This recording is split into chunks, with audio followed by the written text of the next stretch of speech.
उत्तराखंड में किसानों की बदहाली, जंगली जानवरों से बर्बाद होती फसलें और पलायन जैसे मुद्दे लगातार गंभीर बने हुए हैं।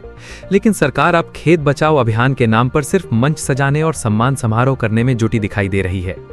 अल्मोड़ा में आयोजित कार्यक्रम में मुख्यमंत्री पुष्कर सिंह धामी ने किसानों को धरती मां का रक्षक बताया। लेकिन सवाल यह है कि आखिर कब तक किसान सिर्फ भाषणों और योजनाओं के भरोसे जिंदा रहेगा।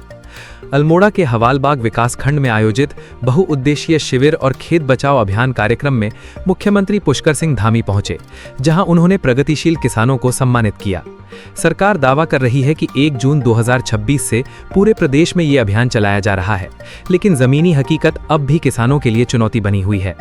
मुख्यमंत्री ने अपने संबोधन में कहा कि कृषि प्रदेश की अर्थव्यवस्था की रीढ़ है और किसान धरती मां के रक्षक हैं। उन्होंने सरकार की विभिन्न किसान कल्याणकारी योजनाओं का जिक्र करते हुए कहा कि किसान इनका लाभ उठा रहे हैं।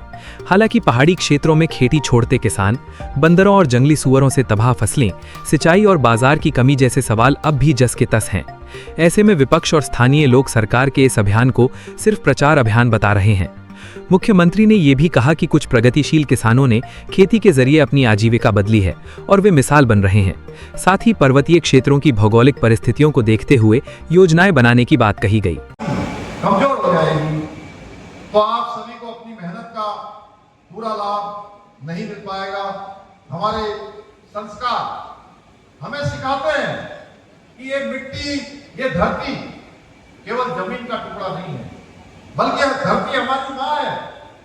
यही धरती माँ सदियों से हमारा पेट भरती आई है, हमें अन्न देती आई है और हमारी कई पीढ़ियों का पीढ़ी दर पीढ़ी पालन पोषण करती आई है।